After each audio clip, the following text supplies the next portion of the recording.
லைஃப்பில் ரொம்ப லோவாக ஃபீல் பண்ணுறீங்களா? அடுத்து நம்ம என்ன பண்ண போகிறோம், இவ்வளோ கஷ்டம் இருக்குது, இவ்வளோ ப்ராப்ளம்ஸ் இருக்குது, பிஸ்னஸில் ப்ராப்ளம்ஸ் இருக்குது, வேலையில் ப்ராப்ளம்ஸ் இருக்குது, லைஃப்பில் ப்ராப்ளம்ஸ் இருக்குது அப்படின்னு நினைக்கிறீங்களா? ரொம்ப ரொம்ப லோவாக ஃபீல் பண்ணுறீங்களா? இந்த 5 விஷயத்தை ஃபோக்கஸ் பண்ணுங்கள். மேபி நீங்கள் கொஞ்சம் தெளிவான ஒரு மனநிலைக்கு வரலாம். ஃபர்ஸ்ட் அண்ட் ஃபார்மோஸ்ட்டுங்க, உங்களால் எந்த ஒரு விஷயத்தை கண்ட்ரோல் பண்ண முடியுமோ அதை மட்டும் செய்யுங்க. உங்கள் கண்ட்ரோல்லே இல்லாத ஒரு விஷயத்தை நினச்சி நீங்கள் எவ்வளோ தான் வருத்தப்பட்டாலும் எவ்வளோ தான் கஷ்டப்பட்டாலும் உங்களால் அதை மாற்ற முடியாது.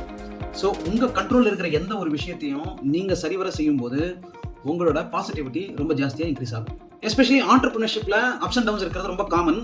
அந்த நேரத்தில் நீங்கள் ரொம்ப லோவாக ஃபீல் பண்ணும்போது நீங்கள் யோசிக்க வேண்டிய ஒரே ஒரு விஷயம், ஒய், நான் ஏன் இப்போ இந்த சுச்சுவேஷனில் இருக்கேன் அப்படிங்கிறத நீங்கள் யோசிக்கணும்.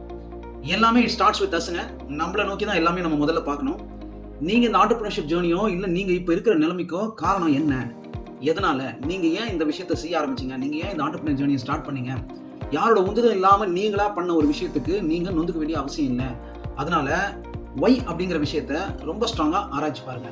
அதே மாதிரி கோல் செட் பண்ணும்போது ரொம்ப பெரிய கோலை முன்னாடி வைக்காதீங்க.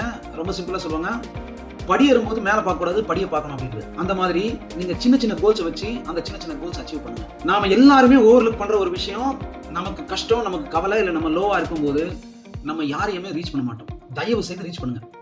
மென்டார்ஸை ரீச் பண்ணுங்க, ஃப்ரெண்ட்ஸை ரீச் பண்ணுங்க, வெல்விஷர்ஸை ரீச் பண்ணுங்க, உங்களோட சீனியர்ஸை ரீச் பண்ணுங்க.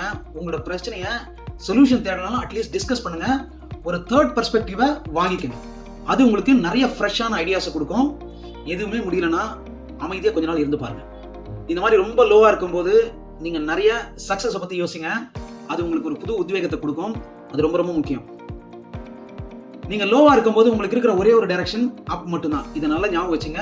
மேலே போகிறது மட்டும்தான் ஒரே ஒரு வழி, வேற வழியே இல்லை. அதனால லோவாக இருக்கிறது எந்த விதத்துலையும் தப்பு இல்லைங்க. லோவாக இருந்தாலும் அதை பற்றி யோசிக்காம முடிஞ்ச வரலாம் உங்கள் எஃபர்ட்ஸை புஷ் பண்ணுங்க. நீங்கள் எல்லாத்தையும் சாதிக்க முடியும். இது போல வீடியோஸ்க்கு நம்மளை தொடர்ந்து பாருங்க. உங்களுக்கு தேவையான டாபிக்ஸ் தான் இருந்தால் அதை கமெண்ட் பண்ணுங்க.